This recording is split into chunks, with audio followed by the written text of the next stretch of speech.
Yeah.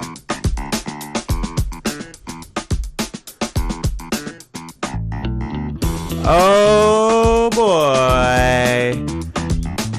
Welcome back to another episode of Talking Tongue. Hello everyone. Hi. I missed you. I did. How's everyone doing? What do we got here? We just finished a live show or big live stream day of we just did the improv punch up like 10 minutes ago. Really funny stuff from the Pod Cavern Ottawa guys, and I was like, you know what? We need more live streaming today. There's not enough of them. Nobody does enough live streaming in the day, and you know what? Pod Cavern has stepped up on the podium and said, I'm going to do this. I'm going to live stream the heck out of the day. I don't even know what I'm saying anymore. What's going on? All right. So right now we got one person watching, but that's fine. That's what the live stream's all about, baby. You're able to jump in later. You're able to come say hi later. It doesn't matter. It doesn't really matter. So I always like to start off and say what the show's about. Talking Tongue. This is episode 3. We've done 2 of these episodes before. Thinking about doing a different type of more often. I think like I'm thinking about maybe doing this show more often. Maybe bi-weekly when I'm not so busy. Because right now I'm talking about stuff that came out earlier in the month, and now you're gonna be like, Tongue, why are you even talking about this? It's old news now. It's old news. I don't even want to hear about it. But hey, you know what? If you're gonna watch this, you gotta hear about it. So, and I hope you do. I hope you enjoy. So, Talking Tongue is the Facebook Live show where we talk about, or where I talk about, just some of my favorite pop culture things that have come out this month. We talk about anything that's come out specifically this month. And we're trying to what am I trying to say?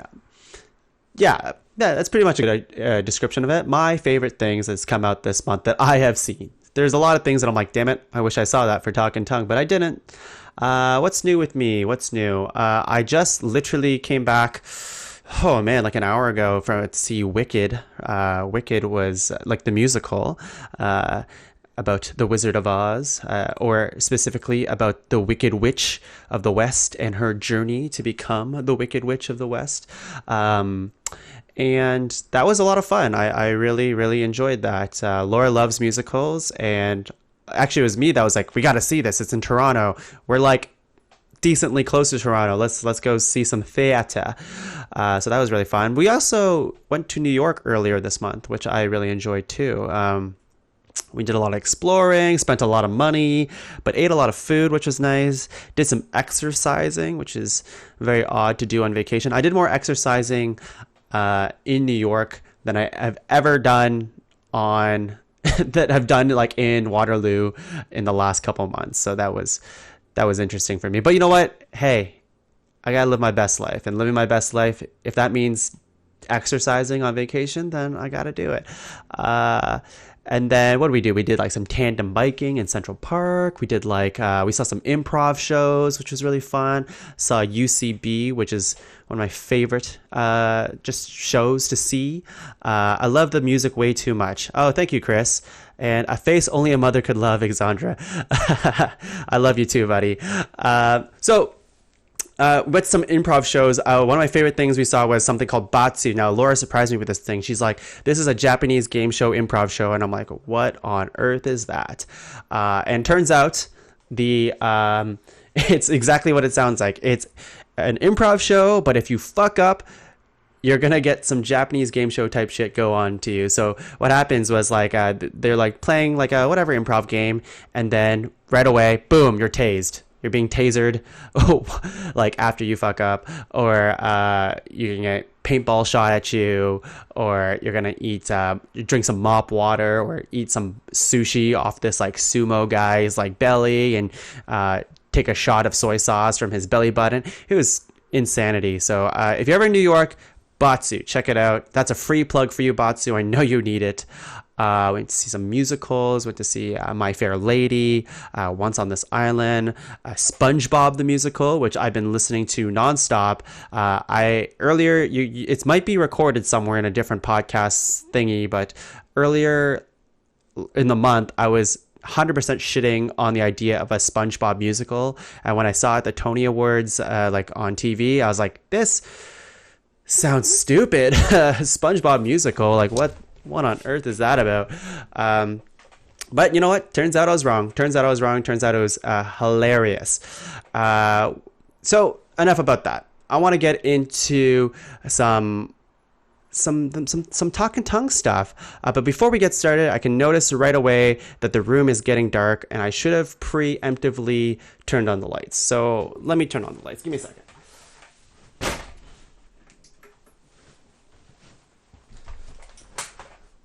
It's the thing about live production, folks. You can't pause it. You can't pause it no matter what. Let me just adjust this. Okay, so I want to right away talk about some... And I'll pull it up here. Boom. Ant-Man and the Wasp. Alexandra, apparently it's really good. I still need to listen to SpongeBob. Dude, you gotta. It's actually a really, really fun musical. I 1000% recommend it.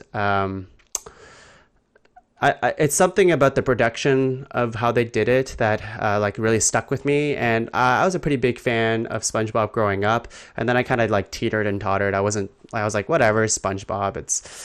I kind of grew out of it, and then when I was watching it, it was like I was a kid again. It was phenomenal. It was really, really fun.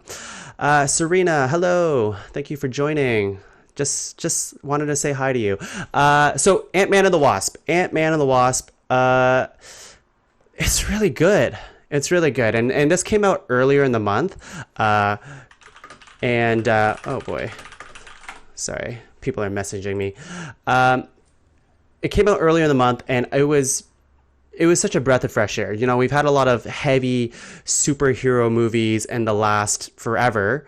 And then I was like, you needed a breath from it, because spoilers, in Infinity War, people... They kind of disintegrate. Spoilers for Infinity War. But you know what? If you're going to see that, you would have saw that on opening day. Come on. Biggest movie of all time. What do we got here? Alexandra, Wasp was fun, but felt a lot like a filler episode. Best part was the credits scene. Oh, we'll get to that. Hold your horses there, buddy. Actually, you know what? Let's play some footage of Ant-Man and the Wasp in the background while we do some chatting here.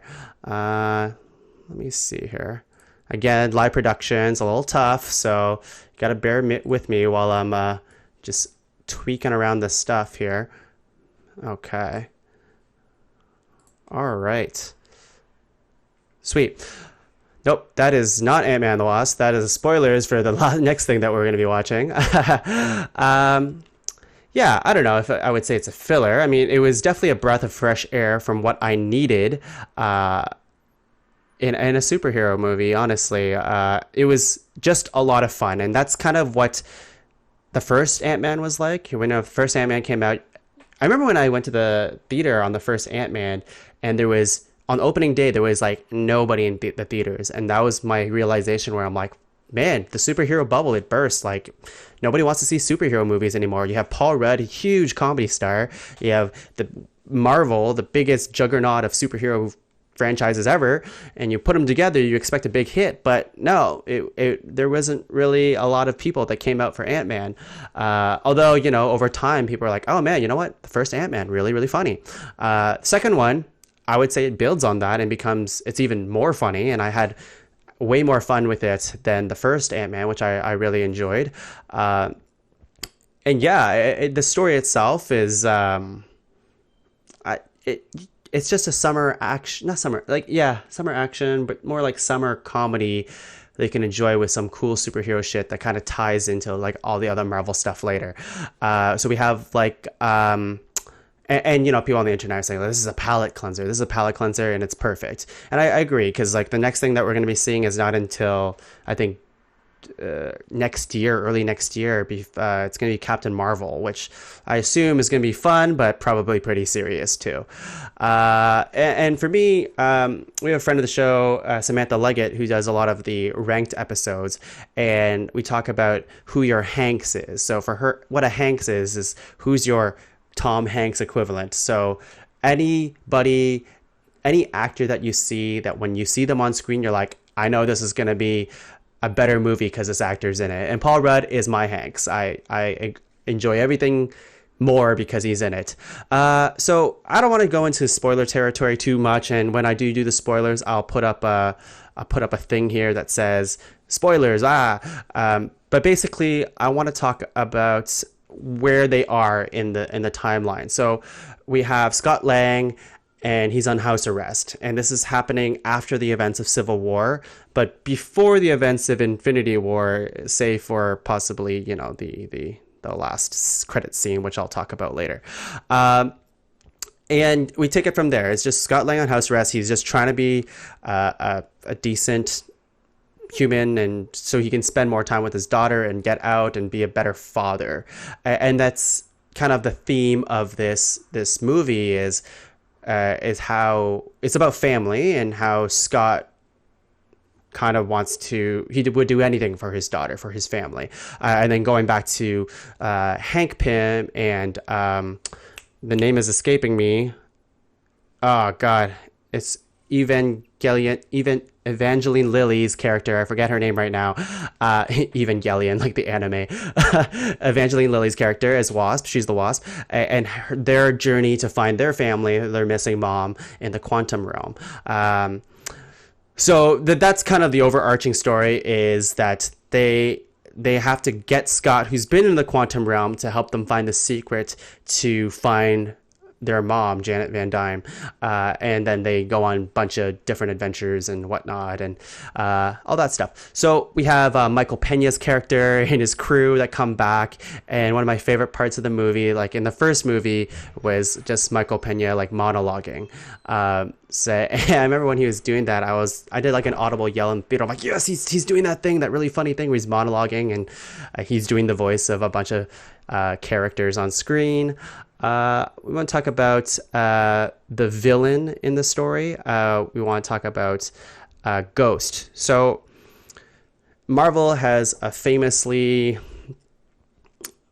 bad, lack of a better word, lineup of villains that have appeared in their movies. And I will say that it's hard for me I have to watch this movie again, because when I watched it, I was like, Ghost, the female villain, who can phase through walls and stuff like that, is not too bad. I thought she was a fine villain. I thought she wasn't really that much of a villain. In fact, she didn't do too many things that were like bad.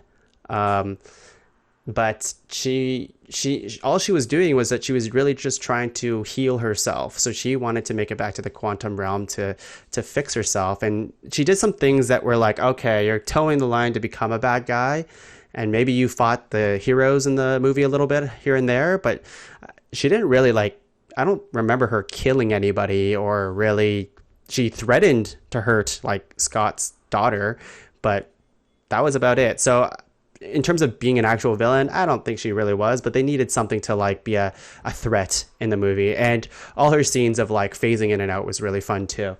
Oh, Laura just got home and now she's going to be listening to me. Hi, hello. That's embarrassing. I should have closed the door. And let's see, let's move on. Anything in the comments here? Nothing yet. So I want to talk about Randall Park's character. He plays Agent Woo. Agent Woo's like the FBI agent. He's like a really minor character in the Marvel comics. And I would say Randall Park's another one of my like mini Hanks, where anytime I see him, I'm like, yes, Randall Park. He was just another good, funny voice in the movie, and did a lot of heavy lifting in terms of the humor. we actually saw one of the bad guys at when we saw the UCB show in New York, and that was really cool. They're like, "Oh, we're bringing out a star in the Marvel universe." We're like, "Oh my God, Michael Pena is going to be on stage doing improv," but it was just like a minor FBI character, which it was kind of cool to see that guy not be a bad guy on real life on stage. Let's see. My thoughts are everywhere. I just wrote a bunch of things that I thought were kind of like that I just needed to shout out. I want to talk about Abby, the daughter. The kid actor was really, really funny in the movie, so I really enjoyed that. And her, just like what she contributed to the movie, and just she had a lot of good lines and stuff like that to help with Scott's development. All right, let's talk about some cons. Lawrence Fishburne, as we know, as from The Matrix, right? Or from a bunch of other movies too, but I'm like, Lawrence Fishburne, Matrix, boom. But he played Goliath, or I forget his like regular name. That's not Goliath, but the first person to go huge, the first person to do like the giant man thing, but he wasn't as giant as like Ant-Man's giant man. I thought he was underused. I thought it's like cool to have him there, but overall I wanted to see him do more. Although the way they set it up, we might see his character later. Judy Greer and Bobby Cannavale, just like in the first movie, underused. I like them both as actors, but I mean, like what they are in the movies, like a mom and dad to Scott's daughter, like they're not going to do too much in the film. And here they also don't do too much besides kind of, they do less in this movie than they did in the first movie. So it's good to see them, but you basically have like these pretty big all-star actors that aren't doing too much on screen. Walton Goggins, he's plays Sonny Birch. He's like one of the other main antagonists in the movie who kind of put a wrench in Scott Lang's plans and Hank Pym's plans. And I thought he was not underused, actually. I think he's from what's it called? It's some HBO show, I think. It's like a Western. Maybe it's not HBO. I don't know. I didn't do my research on Walton Goggins, but apparently he's pretty huge. But he was not underused. He was actually shown on screen quite a bit, but every time I saw him, I'm like, he's such a generic bad guy. It seems to be a great actor, but just everything he said on screen was like, okay, you're the bad guy, I get it. And he's also working for a guy we don't see ever. I guess I should put up the spoilers icon here. So let's put that up here. Boom. So in terms of spoilers for the movie, that, you know, what should we start with first? So Janet Van Dyne, we eventually do see her, which that moment where Hank Pym and Janet are reunited is really sweet. It's really nice. He worked so hard to get to her, and see him in the original Ant-Man suit in a way, or like a shrinkable suit, was nostalgic in a way that I'm like, I'm nostalgic somehow, but we never really saw Michael Douglas in the original Ant-Man suit, really. So for some reason, I'm nostalgic that the original Ant-Man and the Wasp are reunited. But that scene was really, really good. Some highlights is Paul Rudd as a kid trying to get the suit in the school. If you've seen this scene, there's actually a little part in the trailer where you see him, really, really funny. There's another part in the movie where Paul Rudd is possessed by Janet, and he's like has a really feminine voice, and she's controlling him to direct Michael Douglas and Evangeline Lilly's character to her in the quantum realm, and again, it makes some great humor. Every scene with the shrinking and making things big, like with the Hello Kitty thing, or like having like a suitcase full of like Hot Wheels cars and making them huge, it's just a treat. Even in this scene here, as you can see, the giant man, he goes huge in this movie, which is really fun too. We have, of course, okay, and here's the big one, is the mid-credit scenes is the Infinity War ending. Now, we kind of you kind of expected it. Like the entire movie, it makes you kind of forget that you saw Infinity War, and then you get to it and you're like, oh my god, like like this whole movie was a lot of fun, and then at the very end they just have to gut punch you. So Janet is finally saved. Like she's out of there, and in fact at some point you're like, is she gonna be a villain? But nope. But she's finally saved, and now they have to get some quantum energy from the quantum realm to help Ghost, because now they're friends for some reason. Ghost lives because Janet gave her she has like powers coming out of it, and she kind of heals Ghost a little bit from phasing in and out. So Scott's going into like Michael Pena's like trailer or like truck into the quantum realm to like get quantum particles to kind of heal their friends. And while that's happening, you see it coming from a mile away, but it still just hits you in the gut anyways. That Thanos snap, like bam, and then the last thing you see is just a bunch of disintegrated dust of all your favorite characters that you really, really liked throughout Ant-Man and the Wasp, or it'll be the main three. Well, you got Wasp, you got Hank Pym, and you got Janet Van Dyne, and they're all gone. And it leaves Scott in the quantum realm, which makes things super, super juicy for everything going forward, which I think is really great for the Marvel Universe. They keep finding ways to make things exciting in the universe. Like, they don't leave them where they started. A lot of movies are like, all right, we're gonna start pretty good, bad shit's gonna happen, but no matter all this bad shit, we're gonna revert back to everything's fine at the end. Now the Marvel movies have like reached to a point where like they can just leave their characters wherever, really. And so where we have right now is that Scott is kind of in limbo, and we don't know how he's gonna get out.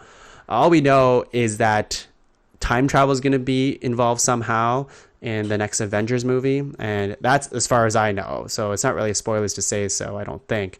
But somehow Scott's going to harness his energy, I guess, to go back in time to do some stuff. I'm not sure. I'm not completely sure.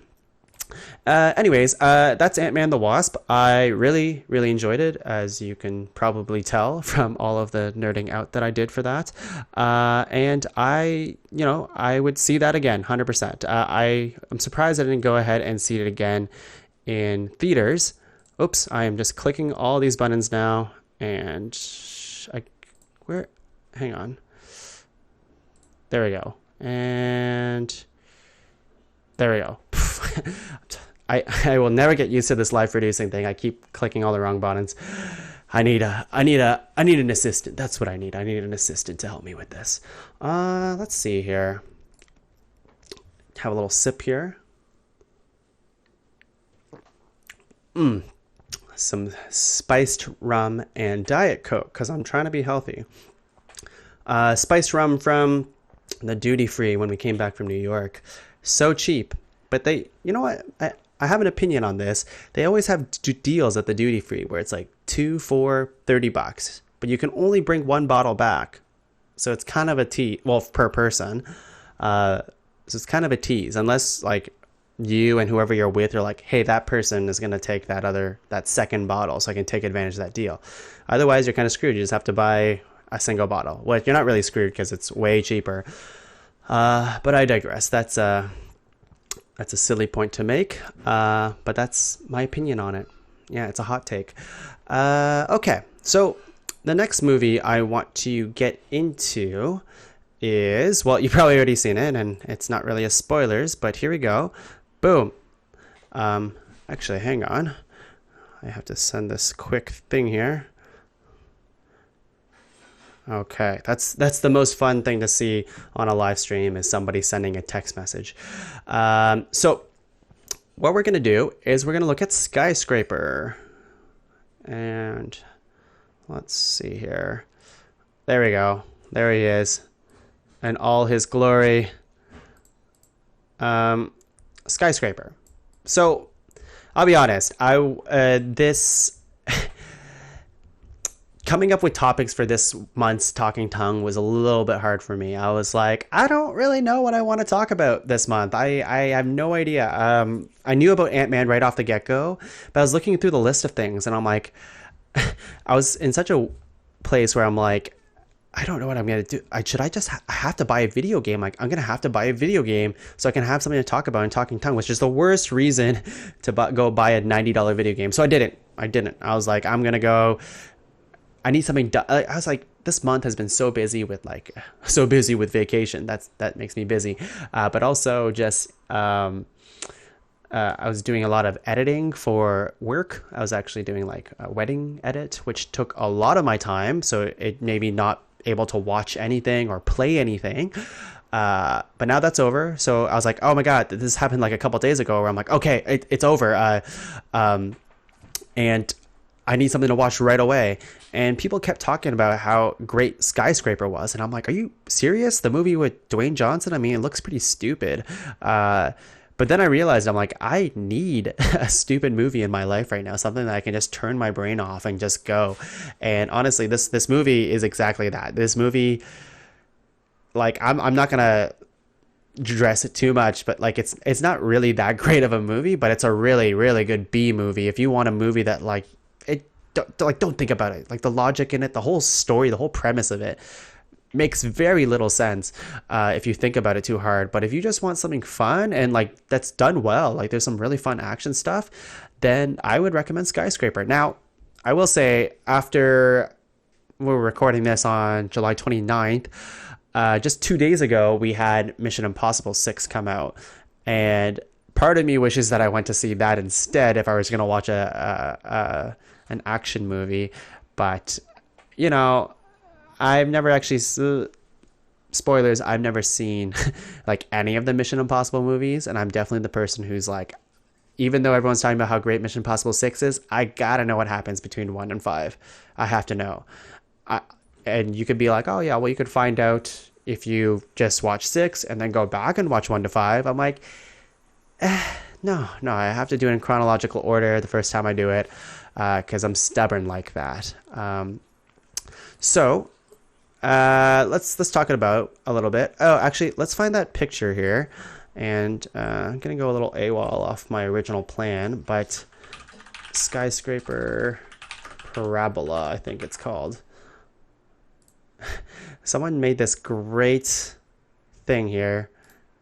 And let's see if I can... it's kind of hard to see, but you might have seen this picture already, but some mathematician spent like an hour drawing out where Dwayne Johnson would fall if you were to jump off that like giant crane. And I think it's hilarious. Like, this movie defies logic so many times, but this part of the movie happens. Like, it's a really big part where he's just gunning it for the building and there's fire underneath, so you really can't fuck it up. He has to jump through that window. And I love how like this, like, no matter where he's jumping from, he's gonna fall all the way to the ground or into the building under that fire. So there's no way he can actually make it into the building. I thought that was really entertaining picture. But again, like, this movie, you don't have to think about it. It makes no sense most of the time how he does things.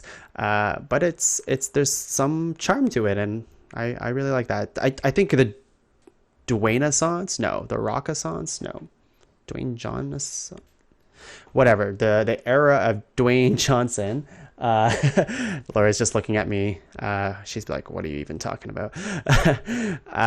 Okay, call it the Dwayne-assance. Yeah, let's do that. Is still going strong. He does like 3-4 movies a year. He's probably one of the highest paid actors right now, and I think he's going strong. He's still a likable guy. I think he hasn't run out of steam yet. Someone put like a supercut of his trailers together, and if you put like a bunch of like his movies and scenes are really interchangeable. You could be like, this scene right here, that's from Rampage. This scene right here, that's from San Andreas. This scene right here is from Baywatch or whatever. They all look kind of similar, or Fast and the Furious. So let's go back. This is a really good B movie. And let's see. What am I writing here? This had some surprising tension and some fun stuff. I already said that. Let's talk about the Skyscraper itself. The Skyscraper... It's huge. Like, obviously, the movie's called Skyscraper. Like, they do a comparison at the beginning of the movie where like it's like 5 times the size of like the Empire State Building, or like even bigger than that. I can't remember the actual size of it, but it's so big that it goes into like the clouds and stuff like that, costing billions and billions of dollars. And like at some point I'm like, all right, I'm kind of interested in seeing what's in this skyscraper, and they do very little to show you what else is in the skyscraper between like, except for like 3 floors. There's like the lobby floor.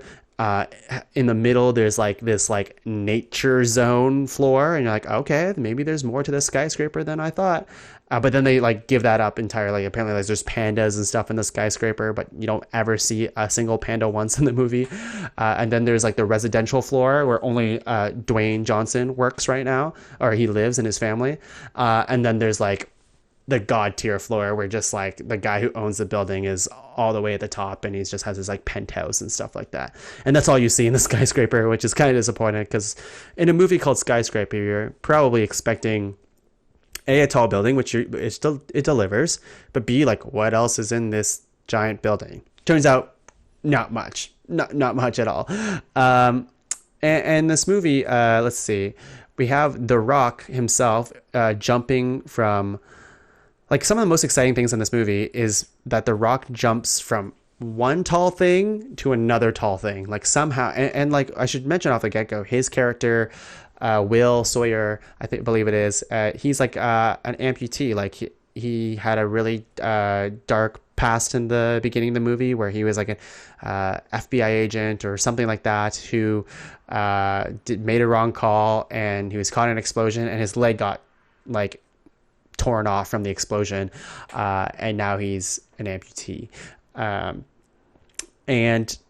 And so the entire movie, he's kind of like running around with this like fake leg, this amputee leg. And it actually makes the movie way more fun because he does some really fun stuff, like fight with like no, like just here it is. There you see his leg over here. So you see a lot of fighting with him, like with his leg off, or like he's like uses his leg to like stop a door from like this really like not stainless steel, like this really big, huge security door. And somehow his like amputee leg, like his super amputee leg, like level 10,000, puts it in front of the frame while it's closing, and he just stops the door from moving. It's really stupid. And he could do a lot of stuff with that leg. Like he climbs like that crane that you see that from that picture that I showed earlier in like less than 10 minutes. He beats everybody who like took the elevator. Oh, here we go. 3,500 feet is how big the skyscraper is. He beats everybody to the top of that crane who took the elevator, which is completely ridiculous. There is like a room of like at the top of the building. There's like this giant pearl. That's what they call it. And there's basically, for some reason, a room full of mirrors. They're like, the pearl can do anything. And you're like, okay, what can it do? And it's all it is like really expensive, like 8K LEDs is what he said. Like he spent millions and millions of dollars on. And all it does is it shows you reflections of stuff in the room, which is completely pointless. And then you can also flip the camera and it can show you the reflections from the outside. So there is a cool scene where like the guy's like, you're in heaven now. And they flip the screens and it looks like Dwayne is just standing in the sky. So I guess that's kind of cool. But like, other than that, that whole mirror room like has no business in being the movie. But there's a really cool mirror fight at the very end. And The Rock, like he kicks some guy off of it, and there's a grenade that explodes. It's really funny. Lots of good cheesy one-liners, which I really liked. All in all, I'm gonna go ahead and say that, like, out of all the movies that are out right now, I am 1,000% confident that Mission Impossible is probably the more action-packed movie that you should probably go see. But if you really want a dumb movie, which I really needed, Skyscraper is a really dumb movie. In the best way possible. And I was really surprised because I don't usually go for that kind of thing. But honestly, if you're feeling like you need something that doesn't have that much substance, but a lot of good eye candy, then this movie will do you just fine. Okay, let's take a break ski here. All right. And we'll just turn that off and that off. Okay. Well, don't worry, you're not in the stream. Don't worry. You can leave it there. Laura's crawling, and she just handed me a pie. A pie? Uh-huh. Is it a pie? Yeah. What kind of pie is it? Bumbleberry chocolate. Bumbleberry? Bumbleberry chocolate. Oh boy. Yum. That sounds delicious. Bumbleberry pie. Thank you. All right. So yeah, okay. So let's continue. Let's keep going. Lost to watch. I don't think I can reach that pie. Actually, I'm gonna go get it. Give me a second here.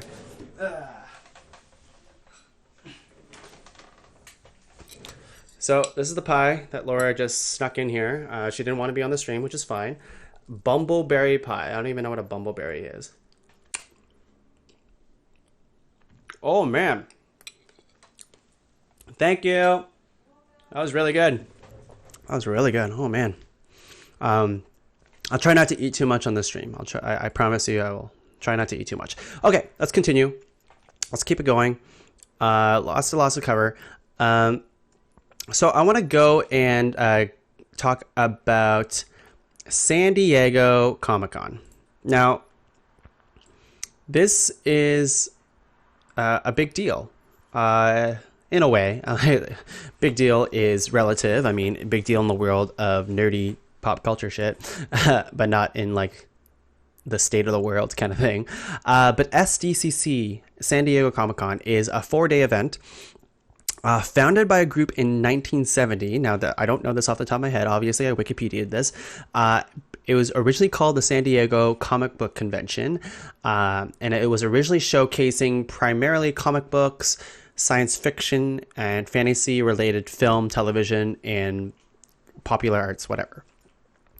And it's evolved since then. Now it's like a big cosplay event place. It shows video games, manga, anime, toys, lots of like celebrities from all around the world come to this thing, and it's the largest convention of its kind in the world, and it has like Guinness World Records of being that big of a convention. Oh, sorry, this bumbleberry is making me all burpy. Now,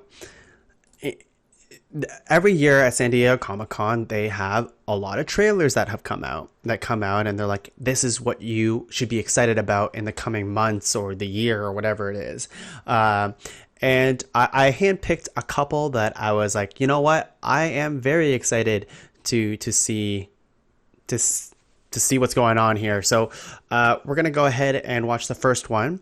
I handpicked 4. Now, there's a lot of trailers that came out, and I intentionally skipped some. Like some, I'm sure a lot of you would be excited for, like Doctor Who. I am not a big Doctor Who fan, or I've never really watched Doctor Who, to be honest. I'm sure I'd love it, but there's just, even if you watch it from the like modern Doctor Who era, like that's still like what, 10 seasons.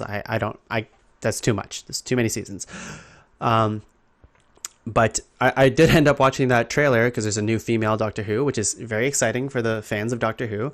But I'm talking about stuff that, that I have somewhat of an interest for. So I handpicked 4. First one being Fantastic Beasts: The Crimes of Grindelwald. And I'll start off with that one. So let's move it around here. And show the window. Gotcha.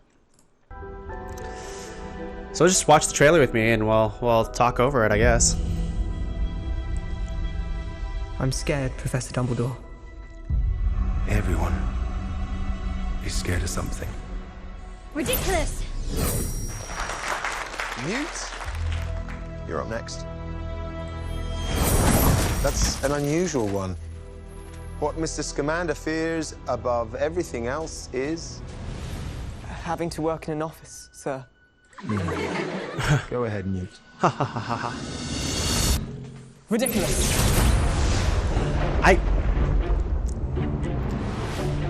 I can't put my finger on it, but I've never really enjoyed too many of the Harry Potter movies. Blooms First Fantastic Beasts was alright. in rare souls. Lots of bubbles. Still we must skulk in shadows.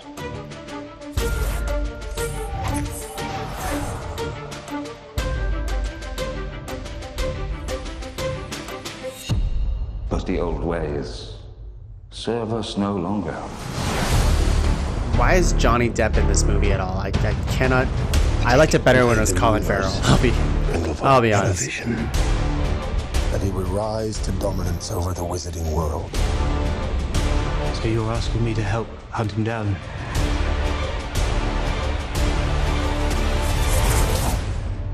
I can't move against Grindelwald. Grindelwald. It has to be you. In your shoes, I'd probably refuse to. It's late. Good evening, Newt. Oh, come on.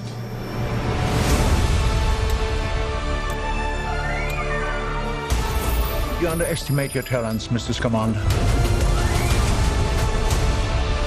Their arrogance is a key to our victory.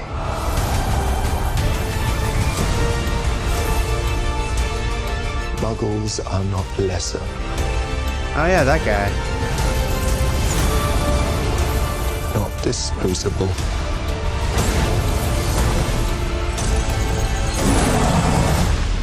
You're too good, Newt. You never met a monster you couldn't love. Credence!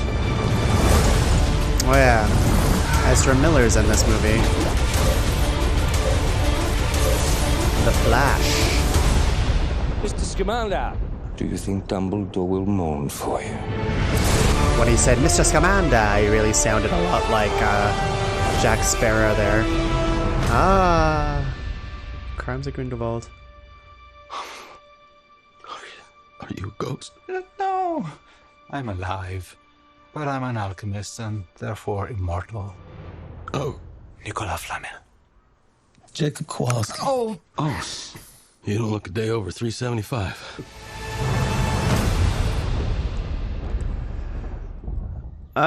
Yeah. So that's the first trailer I wanted to watch and kind of talk about. But I mean, the only thing I really got to say about that one is that, yeah, I'm not sure. Like when I first saw the first trailer of Fantastic Beasts, I was like, okay, well that seems like the same movie as the first one. And then the second trailer for this one seems a lot better. Definitely a little bit more excited than I was the first time I watched the other trailer, but I'm still really confused about what the story really is. I mean, I guess the title says it's the Crimes of Grindelwald, but yeah, I don't know. Something about the Harry Potter movies never really get me too excited, and I love Harry Potter. Like Laura and I listened to like all the audiobooks pretty recently, and that was a lot of fun to just go through the entire series again. And the books hold up. The books are great. The movies are hit or miss. Like I like some of them to a degree, but some of the other ones I wasn't that big of a fan of. This one seems probably serviceable, but like you like Jude Law's Dumbledore. I don't really see him as Dumbledore, but maybe watching the movie will change my mind about it a little bit. But Johnny Depp's character 100% just feels wrong. Like I don't know, I feel like any other casting would have been better, because the whole thing is like Dumbledore used to love this guy, used to love him, Grindelwald, in more than just a friendly way. And I'm thinking like, why would anyone love this guy? He's clearly a psychopath. The guy has like a scary eye and everything. Like, why would you love this? Anyways, I digress. Let's move on to the next trailer. Godzilla, King of Monsters. Now, I never saw the first Godzilla movie. I heard it's pretty good. I never saw Kong, Skull Island, which I also hear is really fun. So I really don't have an opinion on these movies, except that I really like this trailer, and it makes me want to watch the other two. So here we go. Our world is changing. The mass extinction we feared has already begun. So we got Millie Bobby Brown, which is exciting too. 11. Infection.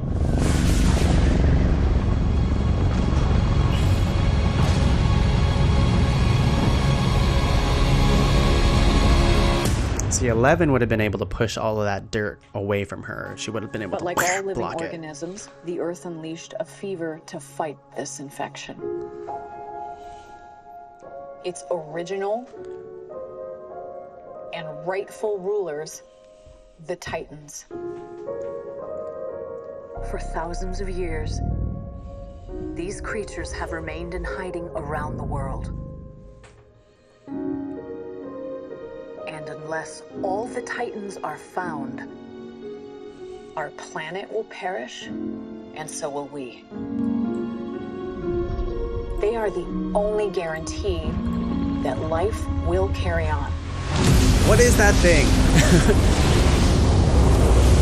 See, what I like about, like, I love giant monsters. Giant monsters remind me of, like, Pacific Rim, which I thought was a super fun movie. I never saw the second one yet, but this immediately makes me think, like, a crossover between, like Godzilla, like, franchise universe and Pacific Rim, like, big giant robots and monsters fighting each other.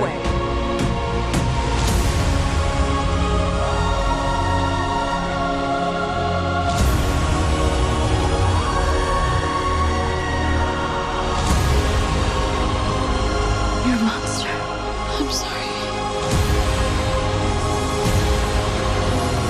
Classic, you're a monster, but you're only human when there's other monsters actually around. Classic theme. Long live the king. Charles Dance.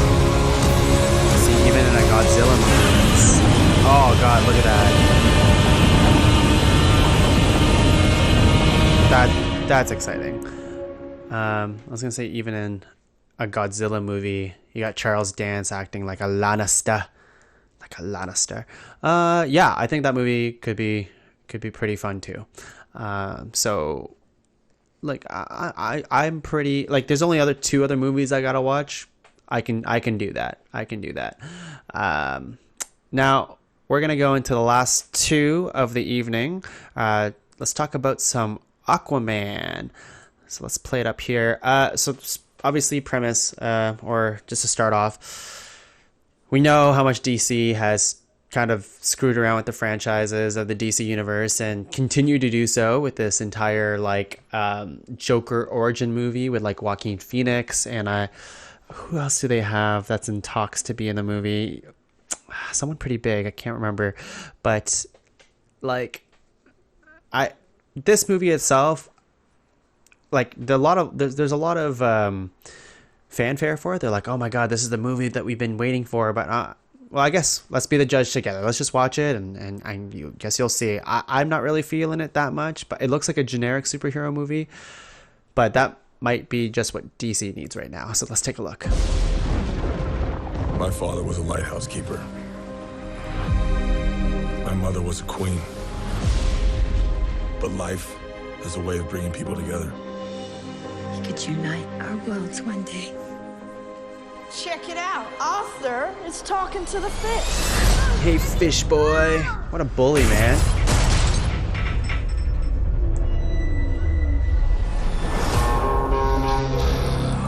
They made me what I am.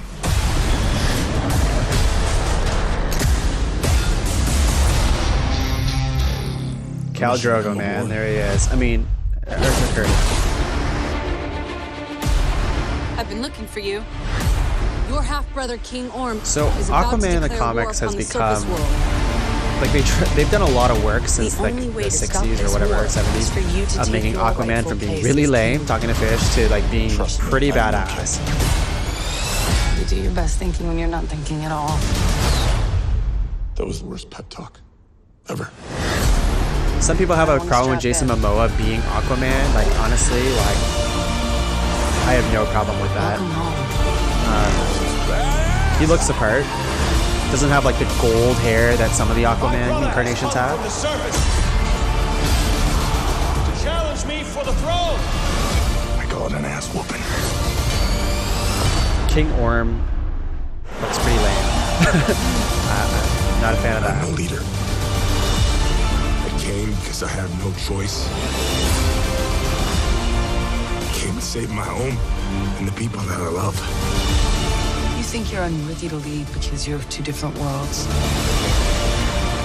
But that is exactly why you are worthy.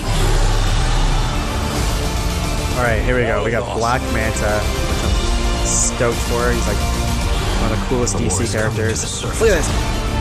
And I'm bringing the Friggin' wrath of the fish seven bug seas man with laser eyes.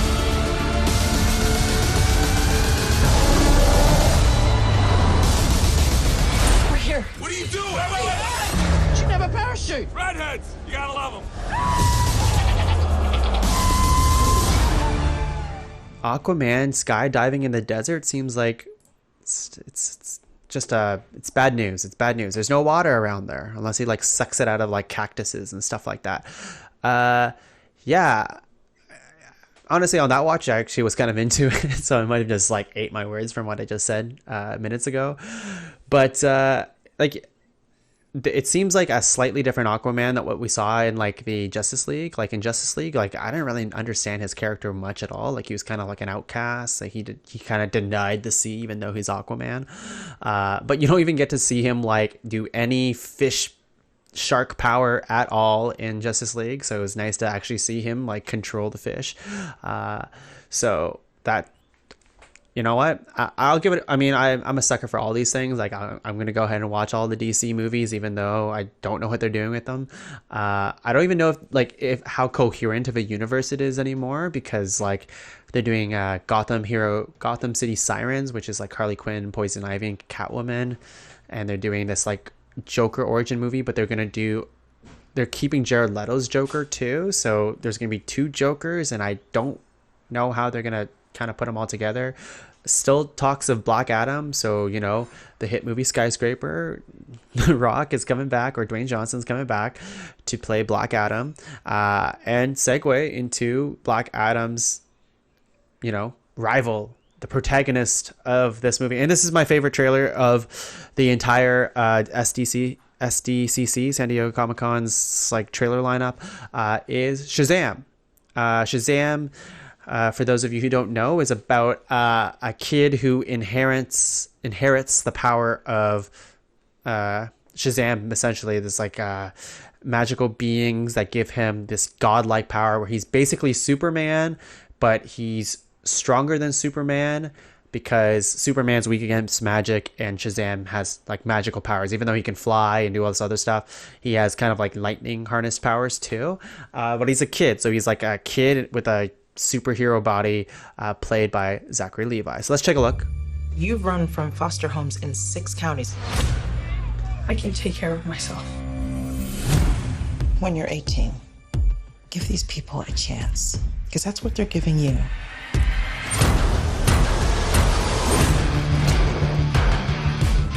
This is Billy Batson. Billy Batson. Make sure you make him feel at home. Great. They seem nice. Comic book here. Don't buy comic book name. It gets real Game of Thrones around here. Dude, just messing around. You look at me and you're like, why so dark? You're a disabled foster kid. You've got it all. If you could have one superpower, what would you pick? Everybody chooses flight. You know why? So they can fly away from this conversation? No, because heroes fly. What, you need your fake family to stand up for you? Hey! Man, sorry about that. Go, go, go! Grab it! Get out the way!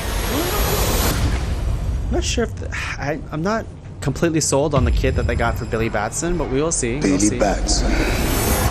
So here we go. This is like the spirits that kind of like as champion, kind of take over Billy Batson's body in a way. Take over is the wrong term. Like they give him his powers. Hello? The power of Shazam. Say my name so my powers may flow through you. Say my name. Sir. Shazam. Walter White. Wait, for real? Say, okay! Shazam?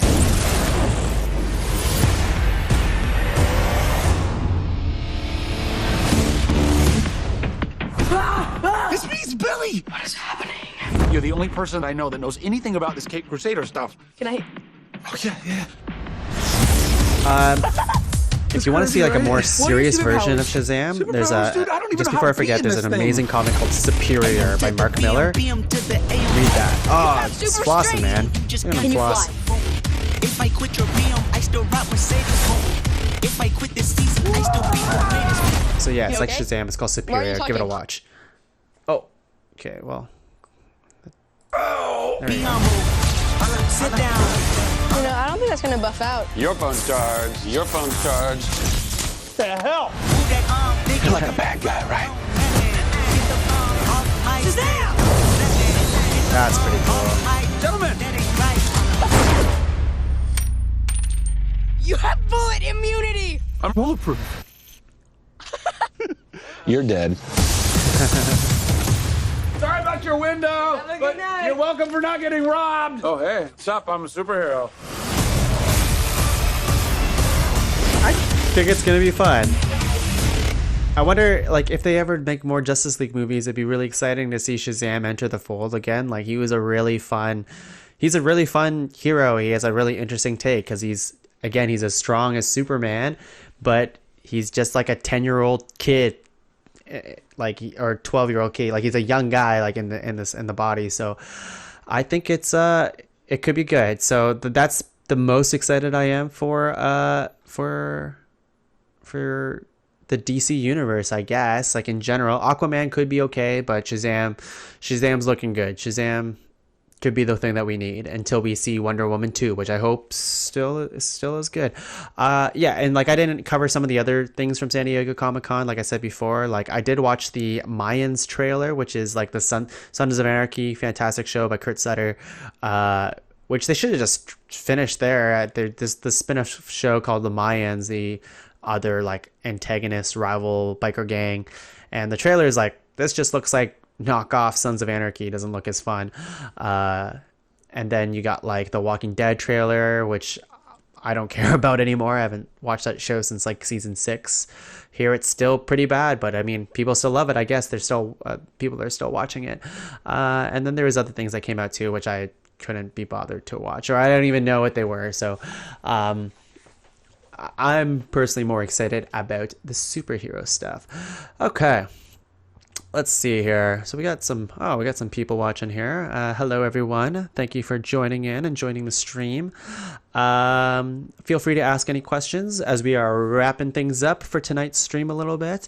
But while we're doing that, and while wrapping up the show a bit, I want to talk about some things that I'm looking forward to in the month of August. So let's just cue up some music while we do that, shall we? Okay, let's do this here. All right, let's not get the music too overpowering here.